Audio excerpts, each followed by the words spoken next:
this conversation today. So I guess I'll just jump right in.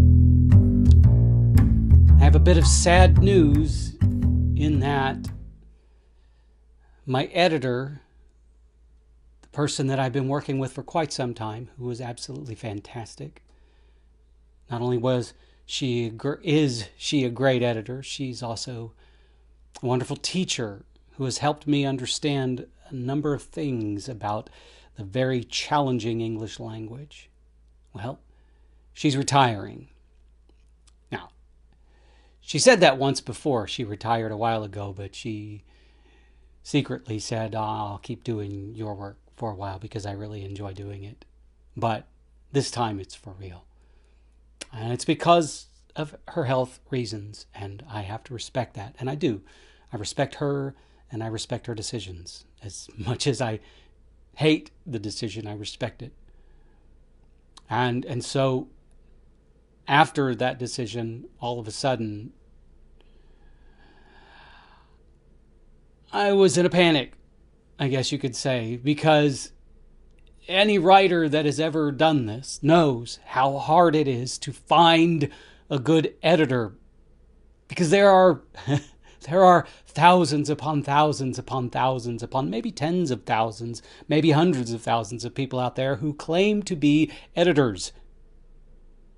And those claims should be taken with a grain of salt, because I have worked with a lot of editors, and a good portion of those editors should not have ever called themselves editors. Look, maybe you can write a great sentence. Maybe you can write a great paragraph. Maybe you can even write a good story. But that does not mean you're an editor. I can write a hell of a story. I can write a pretty damn good paragraph and a pretty good sentence. A pretty good sentence. Now, for me to write a perfect sentence, it's well, ask my editor. But I'm not an editor. Not even close. Especially with my own work. Now, I can take someone else's work and I can read it and I can say, this needs to change, this needs to change. I can do a pretty good job of it, but you probably wouldn't want to publish something directly after I've edited it. You'd want to proof it and blah, blah, blah, blah, blah.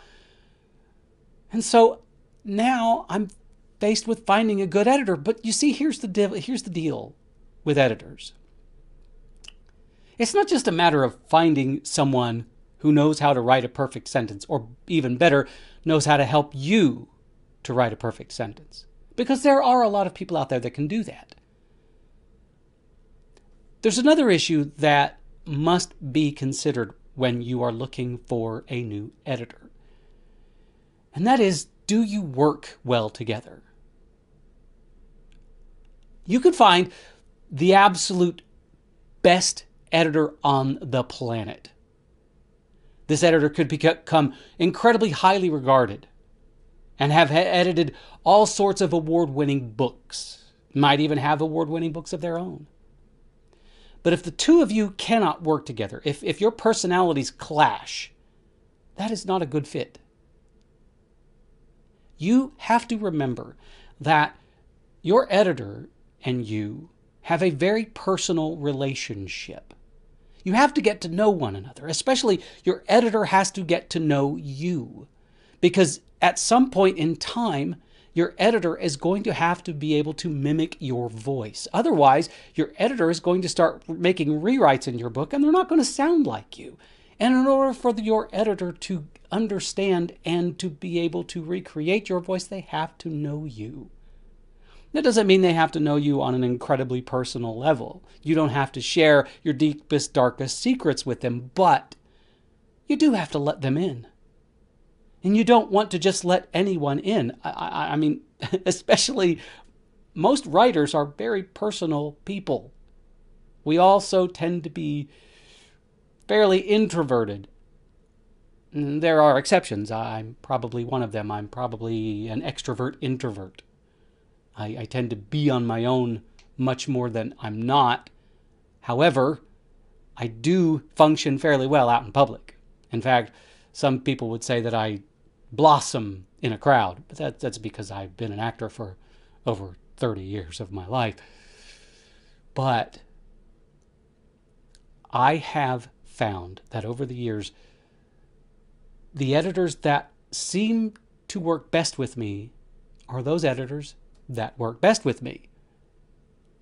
I know that sounds a little silly and a little redundant, but I have worked with some outstanding editors that didn't gel well with my personality. And I have worked with some really bad editors that did gel well with my personality, and neither one of those are a good match.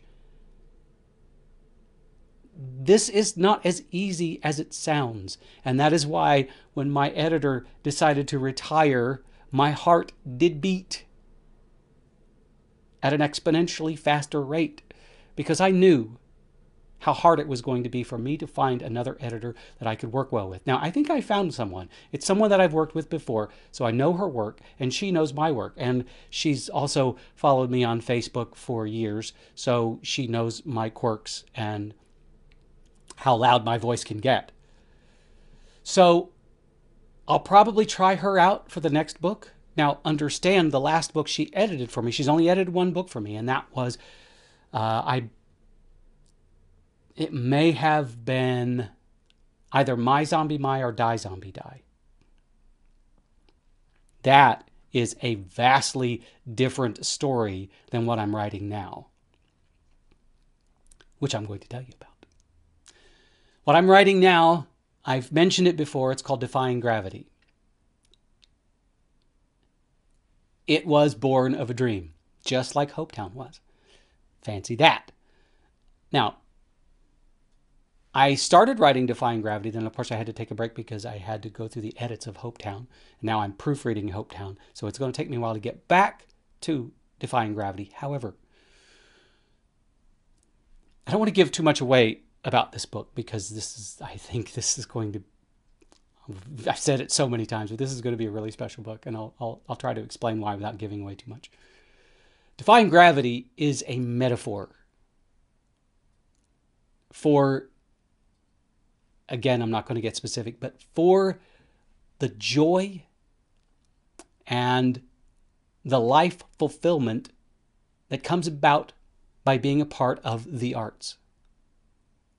Now, when I originally set out to write Defying Gravity, it was going to be about a character that was doing something specific, and that something specific was going to be of my creation. Well, I decided, I think, after I wrote the very, very, very first sentence in this book, I decided that I was going to, and this may come back to bite me in the ass, but I decided that Defying Gravity was going to be probably my most autobiographical book I've ever written. It is very literally going to be me. Name will not be this. Name will have been changed to protect the innocent. But it is going to take an experience that I've had with the arts and turn it into a parable, a fictional metaphor. And so when I set out to start writing it after that first sentence, and I realized what was going to happen with this book, it was almost like I didn't even have to move my fingers, and the book started writing itself. This might well be one of the easiest books I've ever written, while at the same time could be one of the hardest books I've ever written, because there is so much of me in it. And I'm going to be reliving something that I actually went through while fictionalizing it. So it's complicated, and it's very layered. But it's also, even from the outset, it is bringing me a level of joy that I haven't experienced very often at this level when writing a book. Partially because it combines two of the things that have made me who I am together. But I am incredibly thrilled about this book, while at the same time I'm a little sad because my editor won't be a part of the journey, and I'll have to entrust a new editor with something that is incredibly meaningful to me. While at the same time, I have another book that's being edited by Devil Dog Press. So there's a lot going on in my world right now, and I'm trying to keep everything together and moving forward. I'm excited because for a long time things weren't going at this pace, mostly because I had taken time off to do shows, and of course I also know that we're going to be remounting the Mystery of Irma Vep again in the fall, so I only have a limited amount of time to get Defying Gravity done before I have to start relearning my lines for Irma Vep, and that's a 2-hour show with 2 people, and there are a lot of lines that I'm going to have to relearn. So I have to get this book done pretty quickly.